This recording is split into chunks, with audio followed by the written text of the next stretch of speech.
नमस्कार बच्चों। आज के इस एपिसोड में हम पढ़ने और समझने वाले हैं क्लास 8 एसएसटी सामाजिक विज्ञान की वर्कशीट नंबर 20 यानी कार्यपत्रक संख्या 20 को। यह आपकी 29 सितंबर 2021 की वर्कशीट रहेगी और आज की इस वर्कशीट में हम हिस्ट्री इतिहास के 5th चैप्टर जब जनता बगावत करते इसको पढ़ने और समझने वाले हैं। बात करेंगे अंग्रेजी सरकार की नीतियों की और बात करेंगे लोगों के एक्शन और लोगों के रिएक्शन की, यानी उन नीतियों को लेकर के लोगों का क्या रिएक्शन था, लोग क्या उससे खुश थे और अगर खुश नहीं थे तो क्यों नहीं थे, ये सब कुछ हम यहाँ पर समझने वाले। वैसे ये जो आपका 5th चैप्टर है जब जनता बगावत करते, ये 1857 की क्रांति पर आधारित है। 1857 की क्रांति, जिसको हम 1857 का विद्रोह भी कहते हैं, 1857 की बगावत के नाम से भी जानते हैं। ये पहली बार ऐसा हुआ था जब पूरा देश था वो अंग्रेजी सरकार के खिलाफ उठ खड़ा हुआ था। पहली बार अंग्रेजों ने भारतीयों की ताकत को देखा था, पहली बार अंग्रेजों के पसीने छूट गए थे, पहली बार अंग्रेजों को भारत में अपनी नानी याद आ गई थी, पहली बार अंग्रेजों को लगा था कि भारतीयों को हल्के में नहीं लिया जा सकता, पहली बार अंग्रेजों को लगा था कि अगर भारतीय है वो एक हो जाएं तो यहाँ पर उनके पांव है वो जमने वाले नहीं है। तो ये सब कुछ कब हुआ? जब 1857 की क्रांति होती है। तो 1857 की क्रांति क्यों होती है, उसके कारण क्या थे, 1857 की क्रांति में क्या क्या होता है, प्रमुख घटनाएं क्या थी और उसके परिणाम क्या निकले थे, ये सब कुछ हम 5th चैप्टर में पढ़ेंगे। आज की इस वर्कशीट में हम बात करेंगे कि भारतीय जनता नाराज क्यों थी, यानी 1857 की क्रांति के कारण क्या थे। लेट्स बिगिन, चलिए शुरुआत करते हैं हम आज की इस वर्कशीट की। सबसे पहले हम बात करेंगे नवाबों की। नवाब जो पहले बंटे हुए थे, यानी वो शिकार हो गए थे, चाल में फंस गए थे जो अंग्रेजी सरकार की फूट डालो और राज करो की नीति में, यानी एक एक करके सबको निपटा डाला था अंग्रेजी सरकार ने। जब ये आग उनके खुद के घरों तक पहुंची तब नवाबों को, राजाओं को समझ में आया कि हाँ, हमने गड़बड़ कर दी, लेकिन तब तक बहुत देर हो चुकी थी। तो यहाँ पे हम बात करेंगे कि नवाब थे वो अंग्रेजी सरकार से नाराज क्यों थे। उसके कई सारे कारण थे कि 18वीं सदी के मध्य से जो राजा थे, नवाब थे, उनकी ताकत, उनकी शक्ति थी वो छिनने लग गई थी। जैसे बहुत सारे दरबार थे, उसमें रेजिडेंट थे वो तैनात कर दिए गए थे। रेजिडेंट क्या थे? कंपनी के अधिकारी होते थे, ऑफिशियल होते थे, उनको तैनात किया गया था। क्या कह करके कि जो व्यापार हो रहा ना आपस में वो ठीक से हो पाए, तो आपको कोई प्रॉब्लम ना हो, कोई समस्या ना हो, इसके लिए हमारा एक अधिकारी, एक ऑफिशियल वो आपके दरबार में रहेगा। लेकिन दरबार में वो अंग्रेज थे, कहाँ टिकने वाले थे? उन्होंने हर मामले में टांग अड़ानी शुरू कर दी। उसके बाद राजा के बाद अगला राजा कौन बनेगा, ये सब कुछ भी डिसाइड करने लगे वो रेजिडेंट। तो यहाँ पर धीरे धीरे जो राजा की पकड़ होती थी, नवाब की पकड़ होती थी प्रशासन के ऊपर, शासन के ऊपर, वो ढीली होती गई। साथ ही साथ जो स्थानीय शासक की जो स्वतंत्रता थी, आज़ादी थी, वो भी घटती जा रही थी। आज़ादी क्यों घटती जा रही थी? क्योंकि रेजिडेंट आ चुके थे और बड़े बड़े डिसीजन उनकी मर्जी के बिना लिए नहीं जा सकते। उनकी सेनाओं को भंग कर दिया गया था, बहुत सारी चालें चली गई थी। उनमें से कई सारी नीतियां लेकर के आए थे और उन्हीं नीतियों के तहत उनकी सेना भंग कर दी गई थी। उनको कहा गया कि आपकी सुरक्षा की जिम्मेवारी कंपनी की होगी, आप सेना मत रखिए। अब जब राजा के पास सेना नहीं होगी तो किस बात का राजा? उसको तो कोई भी डरा धमका सकता था। तो उनकी सेना को भंग कर दिया गया था। उनके जो राजस्व यानी कि लगान वसूली के अधिकार थे वो भी एक एक करके उनसे छीन लिए गए थे। यानी राजा नवाब रह गए थे नाम के, जिसको कोई भी आंखें दिखा सकता था। तो इस बात से जो नवाब थे वो नाराज थे। बहुत सारे स्थानीय शासक थे, इन्होंने अपने हितों की रक्षा के लिए कंपनी के साथ बातचीत भी की। यानी इस बात से जो स्थानीय शासक थे, जो छोटे छोटे राजा थे, नवाब थे, उन्होंने कंपनी के साथ बातचीत भी की थी कि ये नहीं चलेगा, गलत करे हो आप, हमारी तो सारी जो ताकत है, शक्तियाँ, वही आपने छीन ली। जैसे उदाहरण के लिए झांसी की रानी लक्ष्मीबाई चाहती थी कि कंपनी उनके पति की मृत्यु के बाद उनके गोद लिए बेटे को राजा मान ले, बात भी की थी। लेकिन मानने के लिए अंग्रेज तैयार नहीं थे, क्योंकि उन्हें लगता था कि भारतीय हैं, इनमें आपस में एकता है नहीं और ये क्या बिगाड़ देंगे हमारा। इसी तरीके से पेशवा बाजीराव द्वितीय के दत्तक पुत्र जो थे, गोद लिए जो पुत्र थे, नाना साहब थे, उन्होंने कंपनी से रिक्वेस्ट की थी, आग्रह किया था कि उनके पिता को जो पेंशन मिलती थी वो उनकी मृत्यु के बाद उनको भी मिले। तो ऐसे कुछ एग्जाम्पल मिलते हैं कि जैसे जैसे उनकी शक्तियों को छीना जा रहा था, तो इन राजाओं ने, इन नवाबों ने कंपनी के साथ बातचीत की थी, कोशिश की थी कि ये जो बातचीत के दौरान मसला है, वो मामला है, वो हल हो जाए। लेकिन अंग्रेजी सुनने को, जो अंग्रेजी कंपनी थी, अंग्रेज थे, वो सुनने को तैयार नहीं थे।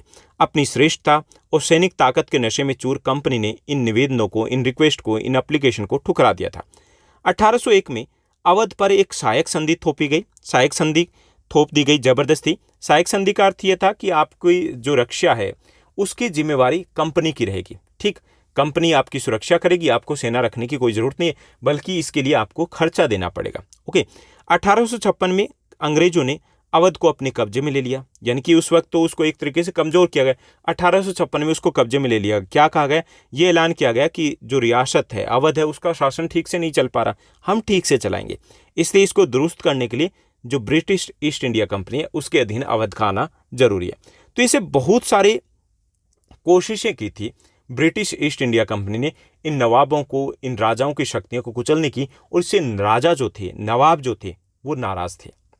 मौका देख रहे थे कि कैसे ही अगर मौका मिले तो उनके खिलाफ वो आवाज उठाए।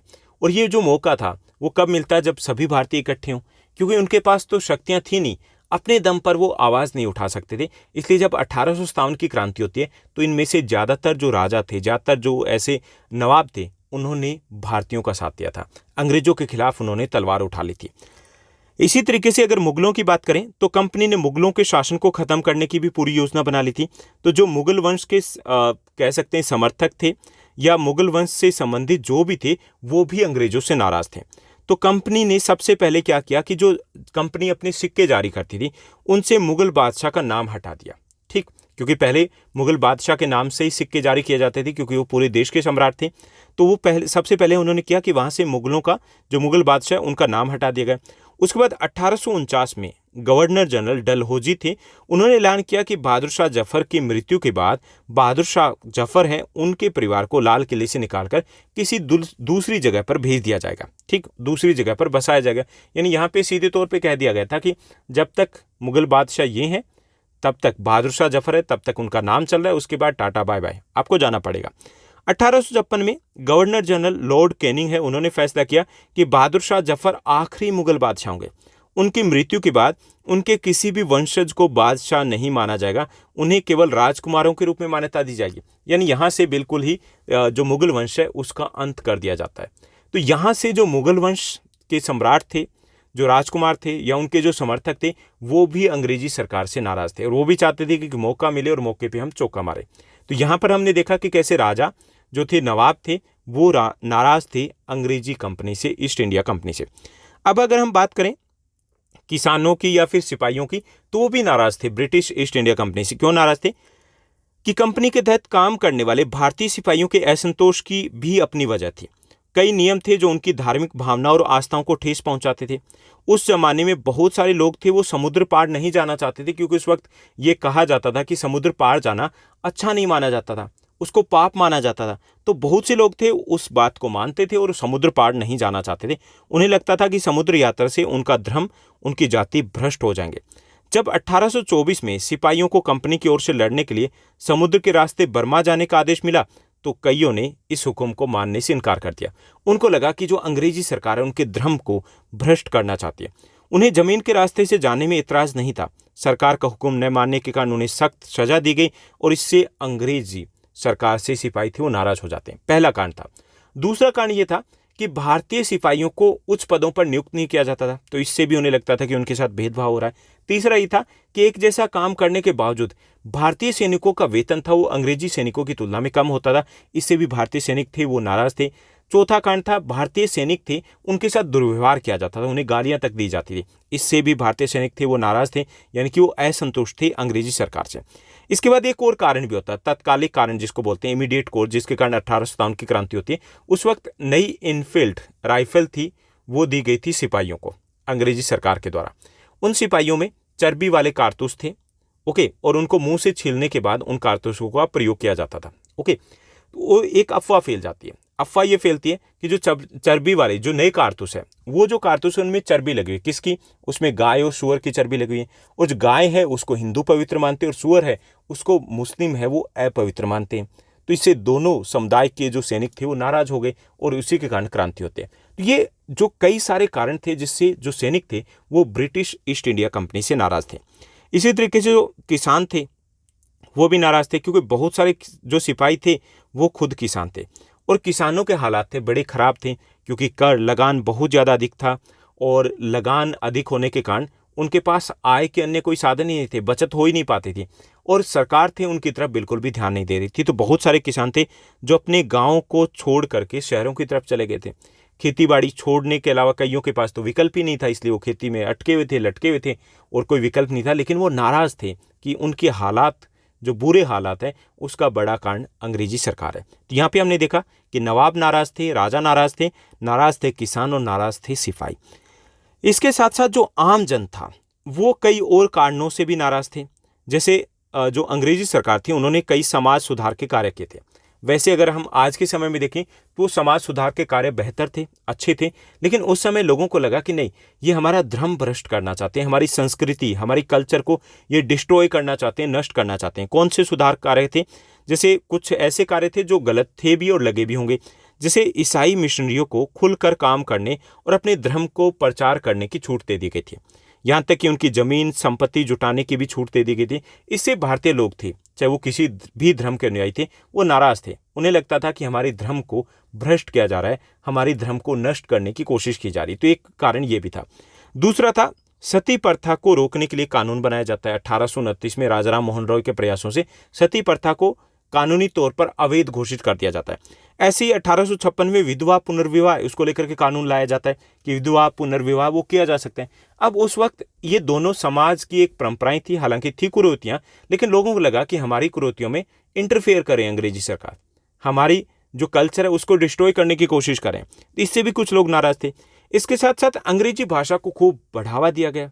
अब मकसद तो ये था कि पढ़े लिखे उनको कलरक चाहिए थे वो मिल जाए, लेकिन इससे भारतीय लोगों को एक तरीके से ये लगा कि इससे उनकी खुद की जो भाषा है उसको ख़त्म करने की ये साजिश की जा रही है। इससे भी लोग नाराज थे। इसके साथ साथ 1850 में एक नया कानून आता है। इसमें प्रावधान किया गया कि अगर कोई भारतीय है वो अगर ईसाई धर्म को अपना लेता है तो उसे अपने पुरखों की संपत्ति में उसका अधिकार उसी तरीके से मिलेगा। तो ये जितने भी कारण थे, इससे जो भारतीयों के एक बड़े वर्ग को ये लगा कि अंग्रेज हैं, उनका धर्म, उनके सामाजिक रीति रिवाज, उनके परंपरागत जो जीवन शैली है उसको नष्ट करना चाहते हैं। तो आम जन भी अंग्रेजी सरकार के खिलाफ हो गया था। तो यहाँ पर हमने देखा कि सभी जो लोग थे, सभी जो तबके वर्ग थे, वो अंग्रेजी सरकार से नाराज थे और यही कारण आगे चल के 1857 के विद्रोह या 1857 की बगावत के बड़े कारण बनते हैं। तो ये थी हमारी आज की वर्कशीट, उसका कंटेंट। अब इस पर बेस्ड है हमारे कुछ आसान से प्रश्न जिनको हमें हल करना है। तो चलिए देखते हैं। पहला जो हमारा प्रश्न है, स्थानीय शासकों की स्वतंत्रता किस प्रकार घटती जा रही थी, ये हमें बताना है।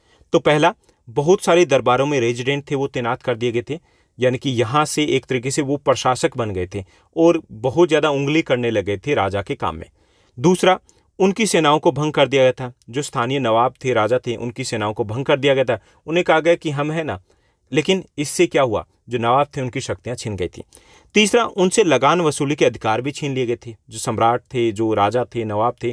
तो इस तरीके से धीरे धीरे करके जो स्थानीय शासक थे उनकी स्वतंत्रता को छीन लिया गया था, उन्हें बिल्कुल कमजोर कठपुतली शासक बना दिया गया था।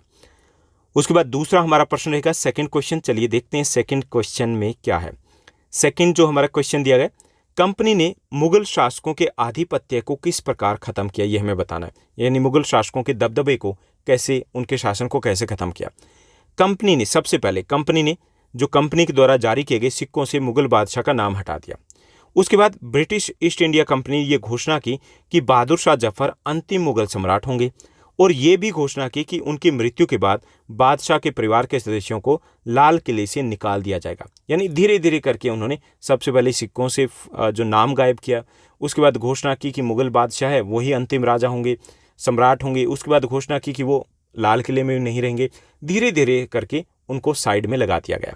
उसके बाद तीसरा हमारा थर्ड क्वेश्चन रहेगा। थर्ड क्वेश्चन दिया गया, कंपनी के शासन में सैनिक और किसान असंतुष्ट क्यों थे। ठीक, ये हमें बताना है। तो सैनिक जो थे वो धार्मिक भावनाएं आहत होने के कारण और भेदभाव के कारण असंतुष्ट थे। उनके साथ भेदभाव किया जाता था वेतन में, पद में, प्रमोशन में, और उनकी धार्मिक भावनाओं को भी आहत किया जाता था। इससे वो असंतुष्ट थे, नाराज थे। किसान अधिक कर के कारण असंतुष्ट थे, उनसे बहुत ज़्यादा लगान वसूला जाता था, इससे नाराज थे। उसके बाद चौथा हमारा प्रश्न दिया गया। चलिए देखते हैं फोर्थ क्वेश्चन को। फोर्थ हमें क्वेश्चन दिया गया कि भारतीयों को ऐसा क्यों लगने लगा कि अंग्रेज उनकी परंपरागत जीवन शैली को नष्ट करना चाह रहे हैं। ऐसा क्यों लगा था भारतीयों को।